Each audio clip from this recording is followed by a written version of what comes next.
사행성 도박 사이트의 운영자와 짜고 치는 것으로 대략적으로 계산해보자면 100억 정도를 벌었어. 그럼 몇 배의 이익을 받느냐 물어본다면 약 1000배 정도의 이득을 받던 것 같아. 정확하게는 나도 계산이 안 돼. 안녕하세요. 죽지도 않고 질리지도 않고 또 나타난 업소 장인입니다. 이번 사연은 대한민국 상위 10% 정도의 삶에 대해서 적어볼까 하는데, 내가 대한민국 상위 10%에서 15% 정도 사이에 있는 사람이라고 생각하기에 쓰는 거야. 물론 아닐 수도 있겠지. 나보다 재산이 많은 사람들도 많을 테니까. 우선 나는 20대 초반부터 업소 일을 배우기 시작해 운영하면서 돈을 내 나이 또래에 비해 아주 많이 버는 사람이야. 내가 운영하던 업소는 안마시술소 및 룸사롱을 같이 운영했지. 그래서 거기서 배운 노하우들로 내가 안마시술소는 사장님과 동업을 했고, 룸사롱은 내가 개인적으로 운영을 했었어. 그러나 8년 전 와이프를 만나게 되며 모든 업소 생활은 청산했고, 지금은 덤프트럭을 운전하고 개인 사업자가 아닌 법인 사업자이며 내 이름으로 된 법인 회사야. 이 법인 회사 소속으로 내 돈 주고 산 덤프트럭은 총 4대이며 이 중에서 한 대는 내가 직접 운영하고 나머지 3대는 월급을 주고 기사를 고용해 일하고 있는 상황이지. 대충 이 법인 회사로 벌어들이는 수입은 한 달에 대략적으로 내가 타는 차를 제외하고 3대의 덤프트럭으로 약 4천만원에서 5천만원 정도의 수익을 내고 있고, 그 중에 기름값으로만 1,500 정도가 나가고 보험료는 덤프 한 대당 1년에 700에서 800 정도 나오기 때문에 그걸 12개월로 나누어 60만원 정도 내고 있고 간간히 수리도 하고 말이야. 그냥 간단하게 얘기할게. 덤프 한 대당 대략적으로 한 달 수입이 3,400 정도 나오고 있어. 그러니까 내가 직접 운전까지 하기 때문에 덤프 트럭이 속해 있는 나의 법인 회사의 수입은 한 달에 2천 정도인 거야. 겨우 그 정도로 상위 10%라고 하느냐라고 물어보면 당연히 아니지. 연봉 3억 정도로 10%라 한다면 혼날 일이지. 와이프 이름으로 법인 회사가 하나 더 있어. 그거는 건물을 관리하는 회사야. 그 건물은 누구 거냐고? 당연히 내 거야. 그 건물이 어디냐고? 대전에 6층짜리 한 개 있고 당진에 4층짜리 건물이 한 개 더 있으며 현재는 청주 쪽에 건물을 하나 짓고 있어. 청주 쪽에 짓고 있는 건물은 8층짜리 건물로 여기에는 병원이 들어올 거야. 그것도 구라로 치고 있구나 생각해도 좋아. 못 믿겠다면 어쩔 수 없는 거니까. 내가 현이님을 알기 전에 심심해서 듣고 있던 라디오 형식의 유튜브가 있었고, 거기서 어떻게 말실수를 해서 법인회사 이름을 공개하게 되었더니 그 법인회사로 사람들이 몇 명 찾아와서 별 이상한 그지 같은 짓거리를 하는 걸 다 겪었더니 그 다음부턴 주작이라고 하든지 말든지 신경 안 쓰고 있어. 그럼 네가 얼마의 재산을 갖고 있길래 대체 상위 10%라고 자부하는 거냐? 라고 물어본다면, 당진과 대전에 있는 건물을 포함해 청주에 짓고 있는 건물 및 덤프 4대 모두 할부 및 대출은 없어. 그럼 어느 정도 이해가 갈 수 있겠지. 모든 것을 다 현금으로 계산했다는 거야. 진짜 어느 정도 재산이 있는 분들은 내가 얼마 정도를 형성하고 있는지 알 수 있을 거야.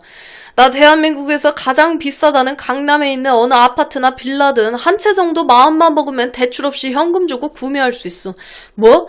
100억? 150억? 그 정도 충분해. 네가 무슨 돈을 그렇게 벌었느냐? 대체 룸사롱과 안마시술소를 얼마나 벌었길래 그러느냐라고 물어볼 것 같아. 그것에 대해 간단하게 대답할게. 내가 돈을 벌었던 방법은 우선 첫 번째는 그 업소 2가지로 한 달에 대략 3천만원 정도의 수익을 벌었고, 그걸로 6년 정도 했으며 나중에 정리할 때 그 가게들이 연평균 매출이 있었기 때문에 권리금을 처음에 내가 인수할 때보다 몇 배를 받고 정리를 했지. 두 번째는 저번에도 공개했는데 사행성 도박 사이트의 운영자와 짜고 치는 것으로 대략적으로 계산해보자면 100억 정도를 벌었어. 이거는 한 번에 벌었다는 게 아니라 몇 년에 걸쳐서 대략 20번 정도 걸쳐 벌어들인 돈이야. 나도 확실하게는 기억을 못해. 지금 와서 생각해보면 그 정도는 벌었던 것 같아 얘기하는 거야. 세 번째는 비트코인이야. 대한민국에서 비트코인으로 떼돈을 번다, 대박이다, 뭐다 하며 떠들어댔어. 현재 1 비트코인당 대략적으로 1억 정도 선이야.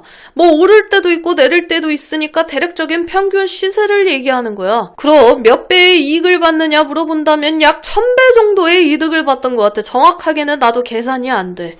어느 정도 상승세다 싶을 때 조금씩 팔았기 때문에 정확히는 모르겠지. 물어보는 사람도 있을 거야. 뉴스에서 방송국에서 유튜버들의 연락이 많이 왔었어. 직접 찾아온 사람도 많았고, 그리고 실제로 납치 및 살해 협박도 있었으며 엄청나게 많은 자선업체 및 지역 건달로부터 사기꾼들 뭐 오만 별 그지 같은 것들이 많이 찾아왔었지. 내가 돈을 많이 벌었다고.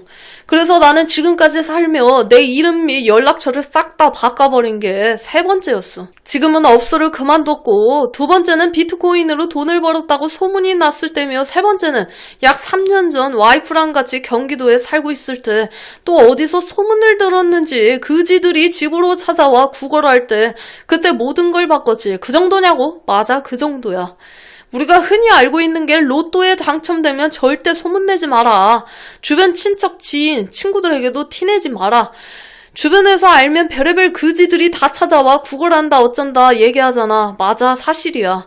오죽하면 내가 이름과 연락처를 바꾸고 은행까지 못 믿어서 주거래 은행도 몇 차례나 바꿔가며 돈 세탁까지 하며 별의별 짓거리를 다 하다가 지금은 외국 은행에다 싹 다 뿌려놓고 찾기 힘들게 했겠어. 우선 개인 통장에 수십억에서 수백억 원이 있다며 은행으로부터 전화가 많이 와. 본인들 은행에서 이번 무슨 펀드가 나왔다 하면서 투자해라고 하면서 말이야. 그리고 수많은 자선업체 및 사업가들이 연락이 많이 와 투자하라고. 집으로 찾아오는 경우도 많지. 그래서 일반적인 아파트나 주택에선 살지 못해. 매일같이 찾아오거든. 밤이고 낮이고 이딴 건 상관없어. 막무가내야. 집 앞에서 몇 시간이든 며칠이든 기다렸다가 귀신같이 나타나 끈질기게 달라붙어. 혹시라도 주식이든 코인이든 로또든 즉석 복권이든 뭐든 갑자기 돈벼락을 맞는 경우가 생긴다면 명심해. 그 돈을 갖고 해외로 나가 모든 사람들과 연락을 끊고 약 2년 정도 뒤 다시 한국으로 돌아오길 바래. 그리고 그 해외는 무조건 동남아 쪽으로 가는 걸 추천할게. 동남아라는 곳은 우리가 흔히 알고 있는 중국, 태국, 베트남 같은 그런 관광도시보단 카자흐스탄, 우즈베키스탄 같은 곳을 가는 걸 추천하지. 왜 그러냐면 내 경우는 카자흐스탄으로 갔었어. 와이프가 카자흐스탄인 사람 이유도 있었고 무엇보다 땅이 넓어서 수도가 아닌 외곽에 목장을 운영하는 분들이 많거든. 그런 곳에서 조용히 1, 2년 정도 짱 박혀서 살기에는 나쁘지 않아. 전기도 들어오고 힐링한다는 생각으로 말이야. 그리고 돌아와선 작은 빌라나 투룸 같은 곳으로 이사를 해야 돼. 그럼 주변에 소문이 나거든. 저거 해외에서 살다가 도박으로 돈을 날렸다더라. 그러면서 이름과 연락처, 주거래 은행은 꼭 바꾸길 바래. 물론 주거래 은행을 바꿀 땐 한국금융감독원이나 이런 기관에서 연락이 오기는 해. 그 많은 돈을 왜 옮겼느냐고. 내 경우는 주거래은행이었던 기업은행에서 농협으로 바꿨다가 현재는 국민은행으로 바꿨다가 지금은 또 다른 곳으로 바꿨어. 꼭 주거래은행을 바꿀 때마다 그 이동자산이 꽤 크다 보니까 온갖 조사들이 들어와. 그리고 작성해야 되는 서류들도 많고. 아니, 내 돈을 내 맘대로 쓰겠다는데도 말이야. 궁금하다면 본인들 통장에서 1,000만 원 정도를 현금으로 찾아오길 바랄게. 수표도 아닌 5만 원권으로 말이야. 그럼 약간이나마 체험할 수가 있어. 금융감독원 직원이나 화상통화도 해야 되고 출금해서 사용할 용도에 대해서도 서류 작성을 해야 되며 또 보이스피싱일 경우도 있다면서 어쩌고 저쩌고 하며 대략적으로 1시간에서 2시간 정도는 은행에 잡혀 있다가 현금을 받을 수 있을 거야. 1,000만 원이 그렇다면 수십억, 수백억은 어떻겠어? 자, 대충 설명은 이 정도로 하고 시청자들이 궁금해할 10%의 삶을 얘기해보도록 할게. 장점부터 얘기해보도록 할게. 첫 번째로 빚이라는 게 없지. 누구의 눈치를 볼 필요가 없어. 은행이든 어디든 간에 두 번째 삶이 여유로워. 우선 월급이라는 개념이 없어서 그런 것도 있겠지. 세 번째는 성격이 많이 너그러워져. 여유로우니까 시간이든 금전적이든 말이야. 그래서 과속도 안 하고 신호위반 같은 것도 안 하지. 안전 제일이니까. 네 번째는 아주 건강해. 술, 담배 이런 거 당연히 몸에 안 좋겠지. 그러나 그것보다 스트레스와 피로가 최악인 것 같아. 내가 지금도 하루에 담배 한 갑은 기본적으로 피워. 연초로 말이야.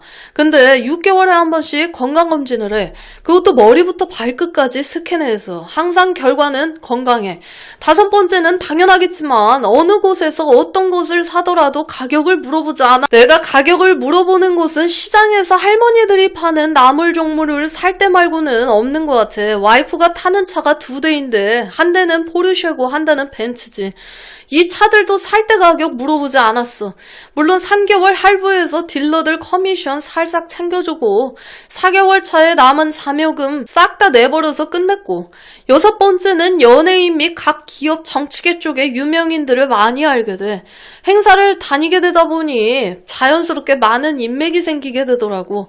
물론 그만큼 사기꾼 자식들도 많이 알게 되고 주변에 많이 생기긴 하지만 더 많은 장점이 있을 것 같긴 한데 다들 예상했을 테고 더 얘기해봤자 재수만 없을 테니까 그만하고 이제부턴 단점에 대해서 얘기해보도록 할게. 첫 번째는 인간관계가 많이 좁아져. 위에서 장점으로 얘기했던 인맥들은 인간관계라고 지칭하지 않도록 할게. 내가 얘기하는 인간관계는 정말 우정을 갖고 얘기하는 친구들을 얘기하는 거야. 동갑이든 아래든 위든 말이야. 나라는 사람 한 명을 바라보고 우정의 관계라는 게 존재하지 않지. 대부분은 비즈니스식 관계거나 서로의 이득이 되는 사이라 유지되는 사이거나 어떻게든 내 돈을 빨아먹으려고 하는 관계들이지. 그래서 가끔 술이 생각났을 때 친구와 옛날 얘기하며 웃고 떠들고 싶어도 그러질 못해. 동창회? 이런 건 10년이 넘도록 가본 적이 없어. 고등학교 동창 중에 내가 죽었다고 생각하는 애들도 있거든. 그만큼 연락을 다 끊어버리고 조용히 지내고 있어. 와이프랑 결혼할 당시 동창이란 놈들이 엄청나게 찾아와 축하해주고 그 이후에 투자 및 본인들 실적을 위해 별의별 요구를 다 하는 거야. 그래서 끊어버렸거든. 차팔이, 폰팔이, 도박꾼, 사기꾼, 건달, 5만 가지 잡놈들이 찾아와 귀찮게 했거든. 두 번째는 사회적인 이슈가 발생했을 때, 그러니까 자연적인 재해가 발생했을 때마다 큰 돈을 기부해야 돼. 마음에서 우러나서 하는 기부도 당연히 있지. 아니 뭐야? 당연히 기부를 해야 된다고? 근데 대부분 주변에서 너는 그만한 자산이 있으면서 1억도 기부를 안 해. 너에게 1억은 하룻밤 술값 정도밖에 안 되잖아 하는 눈치를 주지.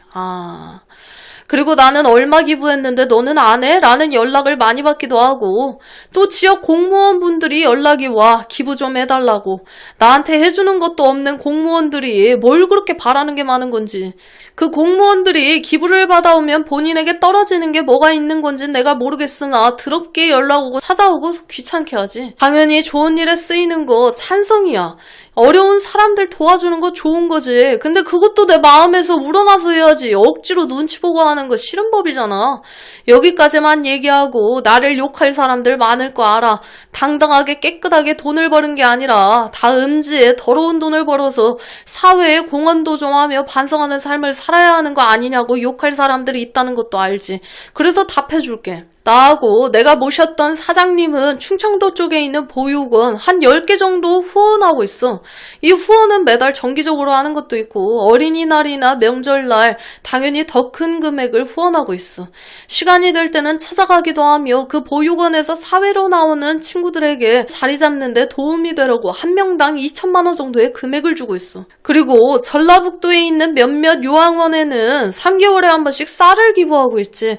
처음에는 돈으로 할까 하다가 사장님과 상의한 결과 주변에 있는 쌀집들도 살고 그걸 배달하시는 분들도 먹고 살 수 있으며 요양원에 우리가 돈을 후원해도 투명하게 쓰일지 어찌 될지 의심되기도 하며 무엇보다 우리가 보육원을 후원하면서 어린이들 살피기도 바쁜데 요양원까지 살피기는 여력이 되지 않으니까 어르신들 가장 좋은 쌀을 몇 끼마다 드시는 게 가장 좋겠다 싶어서 3개월마다 쌀을 20kg짜리 50포대씩 보내고 있어. 야, 대단하시네요. 무언가 자기 만족이 되기 때문에 사장님과 내가 가끔 술 한잔하며 형님 우리 진짜 어둠에서 돈 벌고 힘들게 벌었지만 나중에 죽으면 천국까지는 못 가더라도 입구까지는 구경하겠죠 라며 농담을 해. 세 번째는 외로워. 이 외롭다는 게 무슨 개소리냐 싶겠지만 첫 번째 단점에 얘기한 것도 있고 그 앞에 얘기한 것처럼 내가 큰 돈을 만지며 스스로 주변을 정리하고 친인척도 되도록이면 만나지 않고 스스로를 외롭게 만든 게 원인이겠지만 진짜 외롭지. 당연히 와이프가 있고 돈이 있으니까 뭐가 외롭겠냐라고 물어보는 사람이 있을 거 알아. 근데 그런 거 있잖아. 친구들과 그냥 삼겹살에 소주 한잔 하며 엠빵을 하면서 웃으며 옛날 얘기도 하고 농담도 하는 그런 평범한 삶이 없으니까. 예전부터 알고 지내던 친구들도 마찬가지고 근래에 알게 된 사람들도 언제 이 사람들이 나의 재산을 노리고 뒤통수를 치거나 나에게 주는 이 음료수에 약을 타거나 나쁜 게 있지 않을까 하는, 평범하게 살기가 어렵네. 그럼 이런 의심조차 하지 않고 평범하게 주는 음료수를 감사합니다 하고 마실 수 없는 그 삶이라는 게 상당히 외롭지. 당연히 비슷한 재산을 가진 사람들과 편하게 먹고 마시고 할 수 있지. 그러나 그런 사람들과 내가 무슨 얘기가 통하겠어. 그런 사람들은 대부분 금수저라 힘들게 산다거나 평범하게 산다는 게 뭔지 모르는, 말 그대로 서민의 삶을 모르는 인간들이야.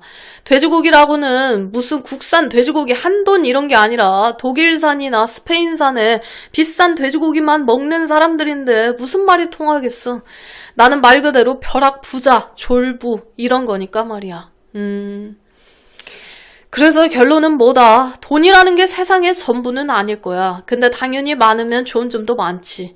내가 적지 않은 수많은 장점들이 존재해. 한국에서 돌아다닐 수 있는 외제차 및 국산차 다 타볼 수 있고, 백화점에 가서 이것저것 사볼 수 있고, 카드 한도 초과라는 단어를 잊어버리고 살고, 배달을 시켜 먹을 때 배달비 이런 거 신경 안 쓰고, TV가 고장나면 그걸 수리하는데 며칠 걸린다고 하면 그냥 새 TV를 사서 시간 아끼는 돈지랄을 할 수 있지만, 과하게 많으면 삶이 건조한 것 같아. 내 성격이 문제일 수도 있어. 음지에서 생활을 많이 했기 때문에 먼 눈에는 뭐만 보인다고 다 사기꾼 같아 보이기 때문에 그런 것도 있을 수 있겠지만, 또 그만큼 나에게 사기치려고 하는 사람들이 많았기 때문에 내가 더 의심하기에 건조해진 것도 있겠지. 뭐든지 적당한 게 좋은 것 같아. 부자를 너무 부러워하지도 마. 물론 나는 개쌉 부자는 아니지만 그래도 그 대한민국 1%에 속하는 분들의 삶은 어느 정도는 알기 때문에 하는 얘기야. 금전적인 부자보다는 마음의 부자가 더 행복할 것 같아. 우리 모두 마음적으로 부자가 되어 남들을 시기 질투하지 말고 본인들의 삶이 누군가에게 엄청 부럽기도 한 삶이라는 것을 꼭 깨닫고 마음적으로 풍요로워졌으면 좋겠어. 다들 행복하고 건강하길 바래. 여러분들의 소중한 시청자 사연을 받고 있습니다. 살아오신 인생 이야기나 연애, 결혼에 대한 이야기를 아래 이메일 주소로 보내주시면 감사드리겠습니다.